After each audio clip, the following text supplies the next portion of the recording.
La Bible en un an, la 365e journée, le second livre des Chroniques, chapitre 35, verset 1 au chapitre 36, verset 23, le livre des Psaumes, chapitre 150, verset 1 à 6, le livre des Proverbes, chapitre 31, verset 25 à 31, l'Apocalypse, chapitre 22, versets 6 à 21.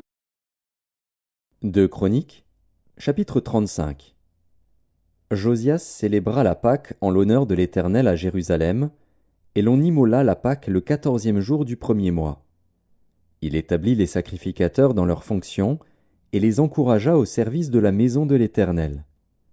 Il dit aux Lévites qui enseignaient tout Israël et qui étaient consacrés à l'Éternel: Placez l'arche sainte dans la maison qu'a bâtie Salomon, fils de David, roi d'Israël. Vous n'avez plus à la porter sur l'épaule. Servez maintenant l'Éternel, votre Dieu, et son peuple d'Israël.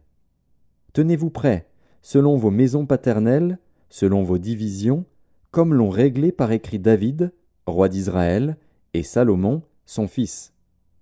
Occupez vos places dans le sanctuaire, d'après les différentes maisons paternelles de vos frères les fils du peuple, et d'après la classification des maisons paternelles des Lévites. Immolez la Pâque, sanctifiez-vous, et préparez-la pour vos frères, en vous conformant à la parole de l'Éternel prononcée par Moïse. Josias donna aux gens du peuple, à tous ceux qui se trouvaient là, des agneaux et des chevreaux au nombre de 30 000, le tout pour la Pâque, et 3 000 bœufs. Cela fut pris sur les biens du roi. Ses chefs firent de bon gré un présent au peuple, aux sacrificateurs et aux Lévites. Ilkija, Zacharie et Jéhiel, princes de la maison de Dieu, donnèrent aux sacrificateurs pour la Pâque 2600 agneaux et 300 bœufs. Konania, Shemaéja et Nethanil, ses frères, Achabia, Jéhiel et Josabad, chefs des Lévites, donnèrent aux Lévites pour la Pâque 5000 agneaux et 500 bœufs. Le service s'organisa, et les sacrificateurs et les Lévites occupèrent leur place, selon leur division, d'après l'ordre du roi. Ils immolèrent la Pâque. Les sacrificateurs répandirent le sang qu'ils recevaient de la main des Lévites, et les Lévites dépouillèrent les victimes. Ils mirent à part les holocaustes pour les donner aux différentes maisons paternelles des gens du peuple, afin qu'ils les offrissent à l'Éternel, comme il est écrit dans le livre de Moïse. Et de même pour les bœufs. Ils firent cuire la Pâque au feu, selon l'ordonnance, et ils firent cuire les choses saintes dans des chaudières, des chaudrons et des poêles. Et ils s'empressèrent de les distribuer à tout le peuple. Ensuite ils préparèrent ce qui était pour eux et pour les sacrificateurs, car les sacrificateurs, fils d'Aaron, furent occupés jusqu'à la nuit à offrir les holocaustes et les graisses. C'est pourquoi les Lévites préparèrent pour eux et pour les sacrificateurs, fils d'Aaron. Les chantres, fils d'Azaph, étaient à leur place, selon l'ordre de David, d'Azaph, d'Éman et de Jéduthun le voyant du roi, et les portiers étaient à chaque porte. Ils n'eurent pas à se détourner de leur office, car leurs frères les Lévites préparèrent ce qui était pour eux. Ainsi fut organisé ce jour-là tout le service de l'Éternel pour faire la Pâque et pour offrir des holocaustes sur l'autel de l'Éternel, d'après l'ordre du roi Josias. Les enfants d'Israël qui se trouvaient là célébrèrent la Pâque en ce temps et la fête des pains sans levain pendant 7 jours. Aucune Pâque pareille à celle-là n'avait été célébrée en Israël depuis les jours de Samuel le prophète. Et aucun des rois d'Israël n'avait célébré une Pâque pareille à celle que célébrèrent Josias, les sacrificateurs et les Lévites, tout Juda et Israël qui s'y trouvaient, et les habitants de Jérusalem. Ce fut la 18e année du règne de Josias que cette Pâque fut célébrée. Après tout cela, après que Josias eut réparé la maison de l'Éternel, Nécho, roi d'Égypte, monta pour combattre à Carchemish sur l'Euphrate. Josias marcha à sa rencontre. Et Nécho lui envoya des messagers pour dire: « Qu'y a-t-il entre moi et toi, roi de Juda ? Ce n'est pas contre toi que je viens aujourd'hui. C'est contre une maison avec laquelle je suis en guerre. Et Dieu m'a dit de me hâter. Ne t'oppose pas à Dieu, qui est avec moi, de peur qu'il ne te détruise. » Mais Josias ne se détourna point de lui, et il se déguisa pour l'attaquer, sans écouter les paroles de Nécho, qui venaient de la bouche de Dieu.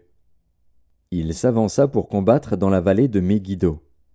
Les archers tirèrent sur le roi Josias, et le roi dit à ses serviteurs, « Emportez-moi, car je suis gravement blessé. » Ses serviteurs l'emportèrent du char, le mirent dans un second char qui était à lui, et l'amenèrent à Jérusalem. Il mourut, et fut enterré dans le sépulcre de ses pères. Tout Juda et Jérusalem pleurèrent Josias. Jérémie fit une complainte sur Josias. Tous les chanteurs et toutes les chanteuses ont parlé de Josias dans leurs complaintes jusqu'à ce jour, et en ont établi la coutume en Israël. Ces chants sont écrits dans les complaintes.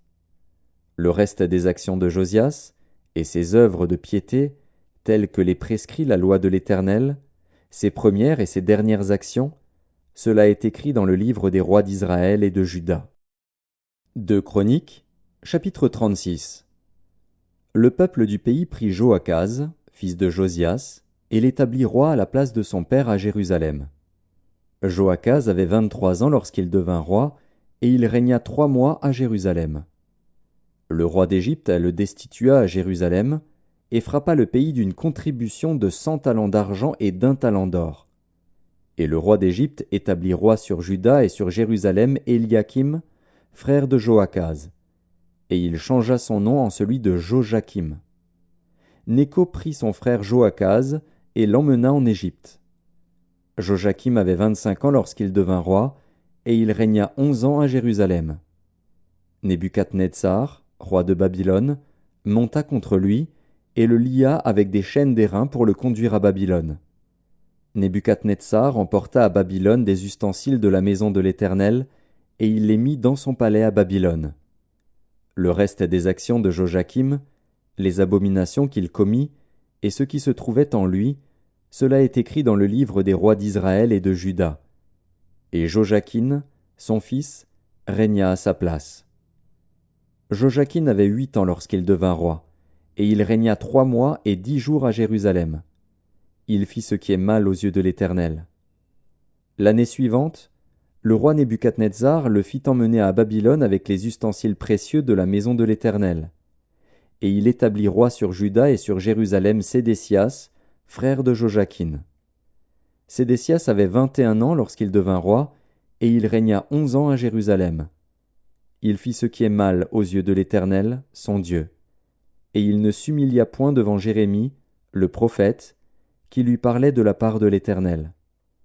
Il se révolta même contre le roi Nebuchadnezzar, qu'il avait fait jurer par le nom de Dieu. Et il raidit son cou et endurcit son cœur, au point de ne pas retourner à l'Éternel, le Dieu d'Israël. Tous les chefs des sacrificateurs et le peuple multiplièrent aussi les transgressions selon toutes les abominations des nations. Et ils profanèrent la maison de l'Éternel, qu'il avait sanctifiée à Jérusalem. L'Éternel, le Dieu de leur père, donna de bonne heure à ses envoyés la mission de les avertir, car il voulait épargner son peuple et sa propre demeure. Mais ils se moquèrent des envoyés de Dieu, ils méprisèrent ses paroles, et ils se raillèrent de ses prophètes, jusqu'à ce que la colère de l'Éternel contre son peuple devint sans remède. Alors l'Éternel fit monter contre eux le roi des Chaldéens, et tua par l'épée leurs jeunes gens dans la maison de leur sanctuaire. Il n'épargna ni le jeune homme, ni la jeune fille, ni le vieillard, ni l'homme aux cheveux blancs, il livra tout entre ses mains. Nebuchadnezzar emporta à Babylone tous les ustensiles de la maison de Dieu, grands et petits, les trésors de la maison de l'Éternel, et les trésors du roi et de ses chefs. Ils brûlèrent la maison de Dieu, ils démolirent les murailles de Jérusalem, ils livrèrent au feu tous ses palais et détruisirent tous les objets précieux.